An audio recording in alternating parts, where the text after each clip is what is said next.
હવે એ પેશન્ટ છે ને મારી પાસે પહેલા આવ્યું ત્યારે એને તાવ, પેટનો દુખાવો અને નબળાઈ, ભૂખ નથી લાગતી, આ ટાઈપની બીમારી હતી, જેના માટે જરૂરી સારવાર રિપોર્ટ્સ કરેલા હતા. એ રિપોર્ટમાં એમાં લીવરમાં સોજો આવેલો જણાતો હતો, બરાબર છે.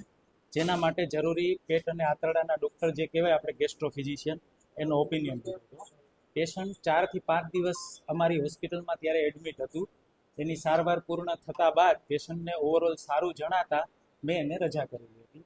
કોઈ પણ પેશન્ટને રજા કરો એટલે 5 દિવસ પછી ફોલોઅપમાં આપણે એને ચેકઅપ માટે બોલાવતા હતું. જ્યારે ચેકઅપ માટે આવ્યા ત્યારે એને સેમ કમ્પ્લેન પાછી હતી કે જે એને તાવ, નબળાઈ એને જતું નહોતું રહ્યું, બરોબર છે. અને સાથે જે લીવરના રિપોર્ટ હતા કે જે રિપોર્ટ અહીંયા એડમિટ હતા ત્યારે એને સુધારો થયેલો હતો, એ રિપોર્ટ પાછા એના બગડેલા હતા. એટલે પછી ત્યારે મેં એમને કીધું કે ભાઈ આ જે છે એ સાદો જે વાયરલ તાવ કે આપણે જે કમળો કહીએ, હિપેટાઇટિસ કહીએ, એ ટાઈપનો હોય તો એમાં પેશન્ટ 100% એકાદ વીકમાં ઇમ્પ્રૂવ થઈ જતું, પણ નહોતું થતું. એટલે મને લાગ્યું કે આ પેશન્ટને લીવર રિલેટેડ પ્રાઇમરી કંઈક તકલીફ છે. એટલે મેં એમને ફોલોઅપમાં આવ્યા ત્યારે એને ગેસ્ટ્રોફિઝિશિયન પાસે, જે ગેસ્ટ્રોફિઝિશિયને જોયેલો હતો એમની પાસે ઓપીડીમાં ઓપીડીમાં એમને ત્યાં મોકલી દીધા. અને એમણે એની રીતે બધું જરૂરી વર્કઅપ કર્યું, રિપોર્ટ કર્યા, એ બધું હશે. પછી મારી પાસે પેશન્ટનો કંઈ જે કહેવાય કે કોન્ટેક્ટ નહોતો. પછી જ્યારે પેશન્ટ 1 થી 1.5 મહિના આસપાસ પેશન્ટને દવા ચાલુ કરેલી હતી ગેસ્ટ્રોફિઝિશિયને, એમને જરૂરી લાગતી હતી એ પ્રમાણે, એનાથી એને રિએક્શન આવ્યું હતું. કે જે દવા કોઈ પણ જે ચાલુ કરે બધા પેશન્ટમાં જરૂરી નથી કોઈ પણ દવાનું કે આ પેશન્ટમાં કેટલો રિસ્પોન્સ આવે એ રીતનું. પહેલા હું આ વાત કરી એટલે ગેસ્ટ્રોફિઝિશિયન પાસે મોકલેલું હતું. એટલે એને જે દવા ચાલુ કરી હતી એનું એને રિએક્શન આવ્યું. એ રિએક્શન આવતા બાદ એણે ઓપીડી બેઝ ડર્મેટોલોજીસ્ટ કે જે ચામડીના નિષ્ણાતનો હતો બતાવીને આવ્યા હતા ને પછી મારી પાસે આવ્યા હતા. એટલે એ દરમિયાન એને પછી રિએક્શન, ડ્રગ રિએક્શન હતું. એને અમારી ભાષામાં એરિથ્રોડર્મા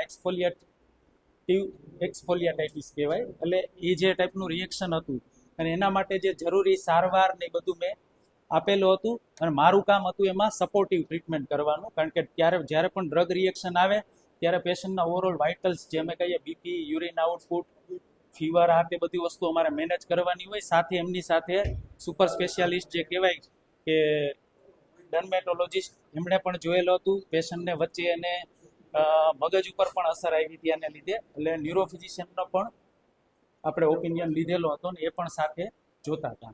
એટલે ઓવરઓલ કેસનું રિએક્શન હતું એ જટિલ હતું. એના માટે આપણે યોગ્ય સારવાર આપેલી હતી. આ સારવાર દરમિયાન થ્રુ આઉટ મેં એને કીધેલું હતું કે ભાઈ આ થોડુંક આપણી બીમારી ગંભીર છે, એના માટે જે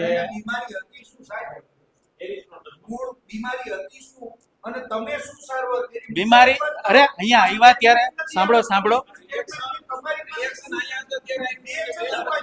રિએક્શન એને ઓપીડી બેઝ દવા ચાલુ કરેલી હતી ગેસ્ટ્રોફિઝિશિયને, એના લીધે રિએક્શન આવ્યું હતું.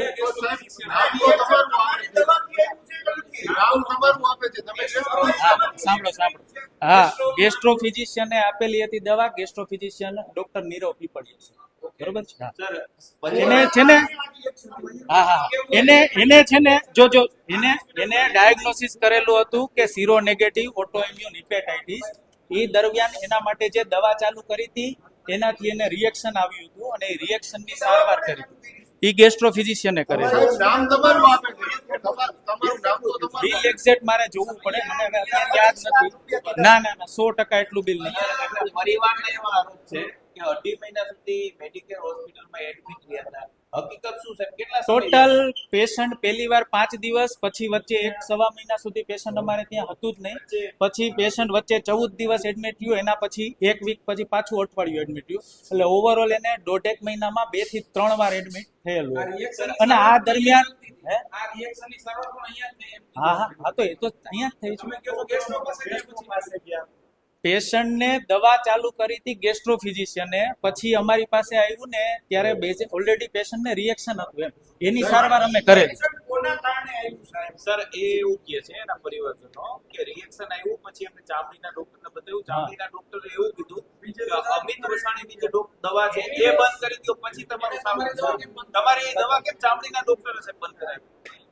એ ગેસ્ટ્રો ફિઝિશિયને જે દવા ચાલુ કરેલી હતી એ દવા નામ આપો, દર્દી તમારું નામ આપે છે આ સાહેબના પણ હવે જો સીધો જ આ આવશે, બાબત મેડિકલ કાઉન્સિલમાં ફરિયાદ થઈ જશે સાહેબ. હા તો મેડિકલ કાઉન્સેલિંગમાં ફરિયાદ કરેલી છે એને અહીંયા બધી વસ્તુના મેં આન્સર આપેલા છે. જવાબ દેવો પડે ને સાહેબ. સર, આ તમારી પહેલી ફરિયાદ નથી. આ કારણે ફરિયાદો ભાઈ, ભૂલ હોય તો જવાબ દેવો પડે ને સાહેબ આપણે. ના એટલે મેં જો આ બધી ફરિયાદના જવાબ આપેલા છે. તમને એવું કીધું કે તમારી અંદર તમારા જે આ હોય તમારી ડિગ્રી ના ના ના અમારી ડિગ્રી અમે બેઝિકલી અમને એવું કીધેલું હતું કે તમે જે ડિગ્રી છે એમાં એનેસ્થેસિયોલોજીસ્ટ લખાવો ઈ મેં કરાવવાનું કીધું હતું. ઈ તમે બધા ડોક્ટર છે એના સિવાય. બીજા દિવસ બીજી હોસ્પિટલમાં 4 દિવસમાં હાજર જો એને પણ અમારે પહેલી વાત એ કે હોસ્પિટલનું બિલ 25 લાખ થયેલું જ નથી એક એંગલથી, અને એને છેલ્લે ટૂંકમાં હોસ્પિટલનું મેડિકલનું બિલ પણ બાકી રાખી ગયા છે, જે બિલ હાલની તક સુધી એને ભરેલું નથી. બરોબર છે.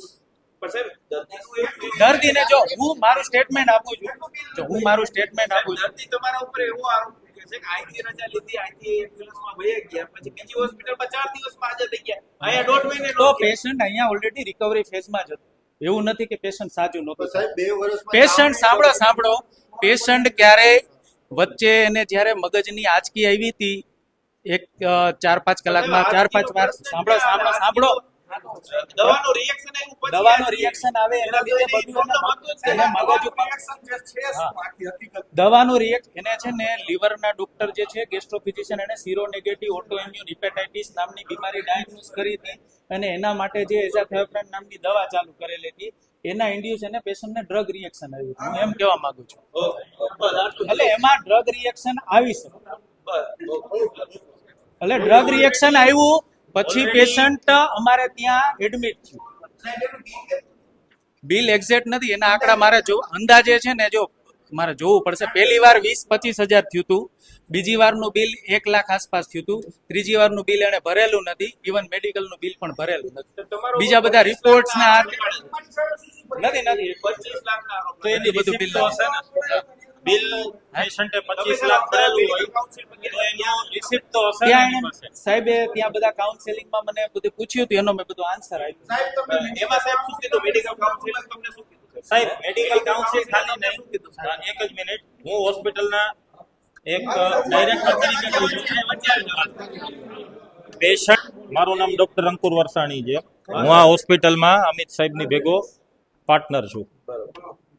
જ્યારે આ ફરિયાદ થઈ એ પછી પેશન્ટના અને એના રિલેટિવ છે મેડિકલ કાઉન્સિલ, પોલીસ સ્ટેશન, આરોગ્ય શાખા, જિલ્લા પંચાયત, આ બધી જગ્યાએ એને કમ્પ્લેન કરેલી હતી, અને બધી જગ્યાએ આ જે જવાબ અમે જે એને આપેલો છે, ઇવન પોલીસ સ્ટેશને, આરોગ્ય શાખામાં કે કલેક્ટર ઓફિસ, ઇવન કલેક્ટર કચેરી અને national PMO office, CMO office, આ બધી જગ્યાએથી રૂબરૂ એ લોકોના જે તે માણસો છે એ સાહેબનું ઇન્ટરવ્યુ લઈ ગયા છે. એમને અમે રિટર્નમાં જવાબ આપેલો છે, કાગળિયા પણ એ લોકો સમક્ષ આખી ફાઇલ અને એ લોકોને આપેલી છે, જેના બધા મેડિકલ કાઉન્સિલનો જવાબ તો તમારી સમક્ષ તમારી પાસે જ છે, જે મીડિયામાં આપ્યો. દર્દી ખોટું બોલે છે ટૂંકમાં.